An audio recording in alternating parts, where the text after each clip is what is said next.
Olá pessoal, sejam bem-vindos à nossa aula 2 de arte. Hoje a gente vai continuar as atividades post-it.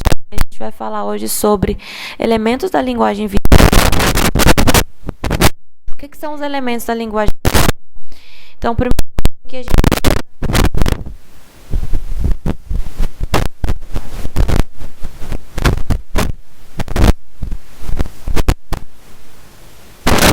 são os elementos da linguagem visual. Se a gente prestar atenção num desenho, a gente vai ver que ele é formado por pontos, por linhas, por cores. Esses são os elementos, ou seja, os principais elementos da linguagem visual, ou seja, aquilo que compõe uma imagem. Então, quando a gente pergunta do que uma imagem é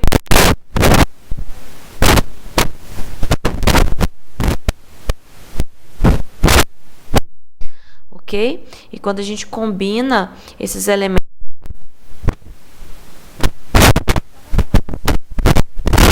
a gente tem o ponto, tá?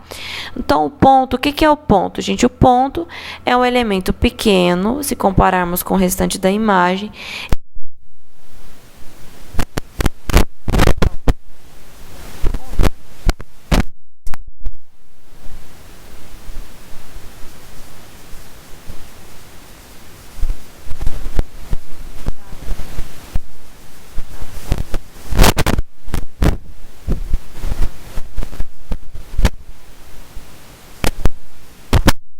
E quando a gente tem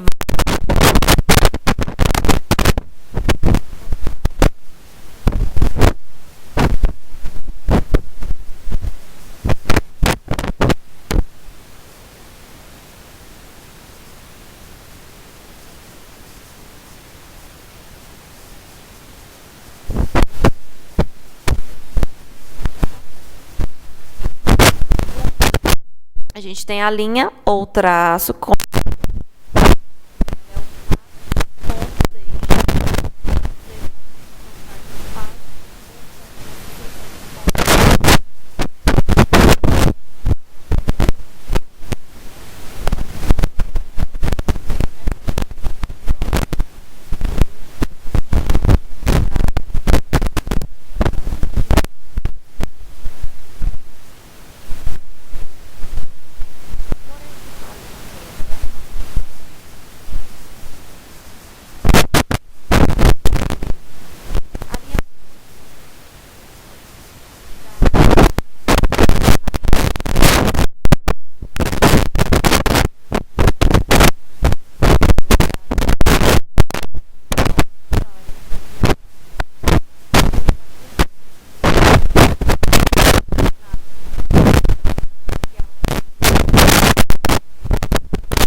que também é um tipo de linha curva que indica um movimento envolvente. Então, aqui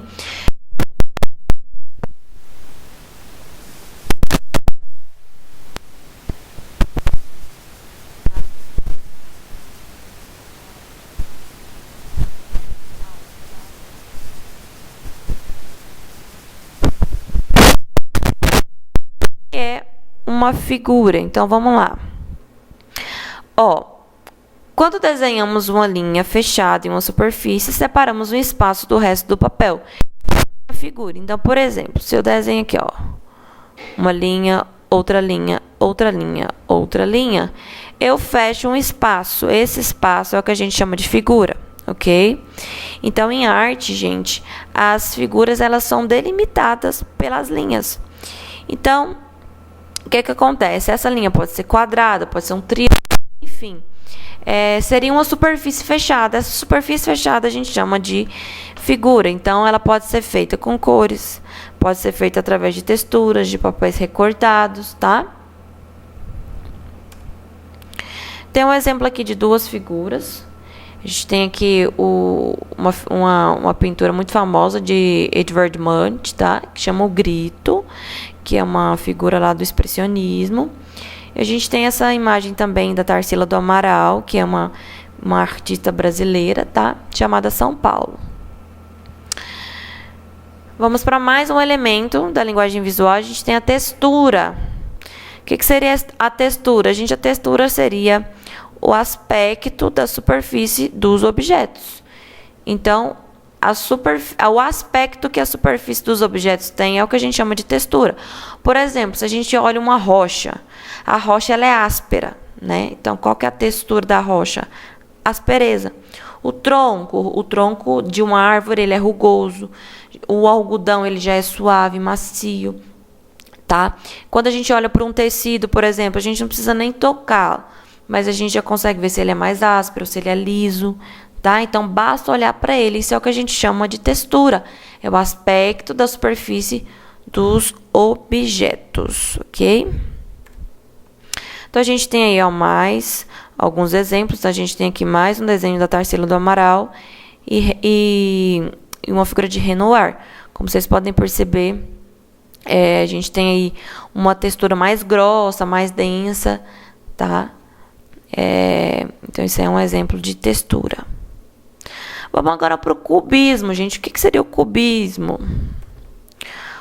O que é o cubismo? O cubismo, gente, é um movimento artístico, tá? Que surgiu no século XX. Os principais artistas são Pablo Picasso, Georges Braque. Esse movimento ele se expandiu e influenciou a literatura e a poesia. O quadro Les Demoiselles, né, em 1900, conhecido como o marco inicial do cubismo. Nele ficam evidentes máscaras africanas que inspiraram a fase inicial do cubismo.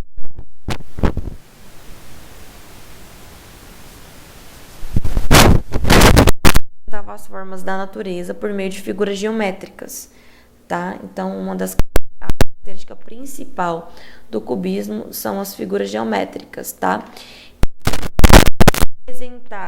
A representação do mundo passava a não ter compromisso com a aparência real das coisas. Então, o cubismo ele veio, gente, para representar algo.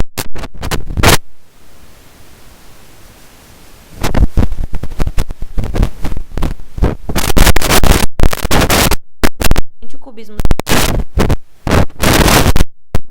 deveria tratar as formas da natureza como se fossem cones. Tanto os cubistas foram mais longe do que os objetos, partes, plano é como todos os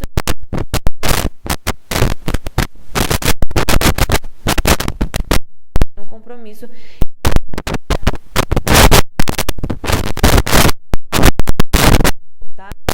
Queriam representar a realidade de maneira idêntica, de maneira fiel.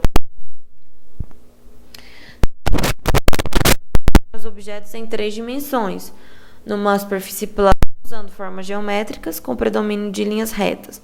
Não representa de forma real, mas sugere a estrutura dos corpos dos objetos, sendo possível perceber planos, volumes, cores e outros elementos da linguagem visual. Observa atentamente as obras de 3 artistas cubistas. Então, a gente tem aqui uma obra de Pablo Picasso, a gente tem uma obra aqui de Georges Braque e de Paul Cézanne. Aqui, como vocês podem perceber, a gente tem aí, a gente tem algumas mulheres e tal. E a gente tem, assim, umas figuras mesmo, né, geométricas. A gente consegue ver aqui, um triângulo. Aqui também a gente consegue ver várias figuras geométricas. Gente, mulheres no cubismo. Será que existiam artistas mulheres no cubismo, já que já se fala tanto, né, em homens, artistas homens? A resposta é sim. E eu trouxe aqui algumas artistas mulheres para vocês conhecerem. Então, a primeira, tem aqui a Maria Blanchard, né? Ela é uma artista espanhola, ela é pintora conhecida por seu estilo cubista único. Então, a gente tem aí, gente, a Maria, tá? Que foi uma artista mulher. A gente tem também a Befi Cilliers, né? Que é uma artista sul-africana. Pintou grandes telas de pássaros em voo, vinculava antigos aos modernos temas. Suas obras cubistas são principalmente e a partir da década de 40, gente, tá? Esqueci de colocar no slide. Tarsila do Amaral. A gente tem também a Tarsila do Amaral, que é uma artista brasileira, tá? Ela foi uma pintora e desenhista brasileira e uma das figuras centrais da pintura e da primeira fase do movimento modernista no Brasil, ao lado de Anita Malfatti. Em 1922, ela introduziu o cubismo no Brasil, com suas formas geométricas representadas, na maioria das vezes, por cubos e cilindros. Seu quadro Abaporu, de 1928, inaugura o movimento antropofágico nas artes plásticas. E é isso, gente. Vamos agora para as nossas atividades.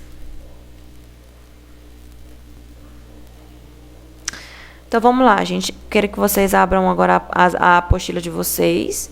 Então, a gente vai hoje para a aula 2, tá? Então, o que vocês vão responder hoje, ó? Número 4. Defina os elementos da linguagem visual. Vocês vão falar aí, ó. O que é um ponto, o que é uma linha, o que são figuras e o que é uma textura, tá? Então, vocês vão especificar aqui, vão falar sobre cada um dos elementos da linguagem visual. Segunda parte, vocês vão falar sobre o cubismo, tá? Então, ó, façam um estudo referente ao cubismo. Quais são suas características? Vocês vão escrever. O cubismo tinha ou não comprometimento com a aparência real das coisas? Então, vocês conseguem responder visualizando, né, esse vídeo lá no início. Então, visualizem o vídeo que vocês vão ver que o próprio vídeo já responde essas questões. Número 6. Pesquise sobre o cubismo brasileiro. Será que as obras representam o contexto, lugares em que esses artistas viviam? Quais são as artistas mulheres e brasileiras que se destacam nesse período? Então, vocês vão escrever aí quais são as artistas mulheres que se destacaram nesse período, tá bom? E é isso, gente. É isso, por hoje é só, tá? Então, aula 2, vocês vão responder essas 3 questões aí, ok? Até a nossa próxima aula.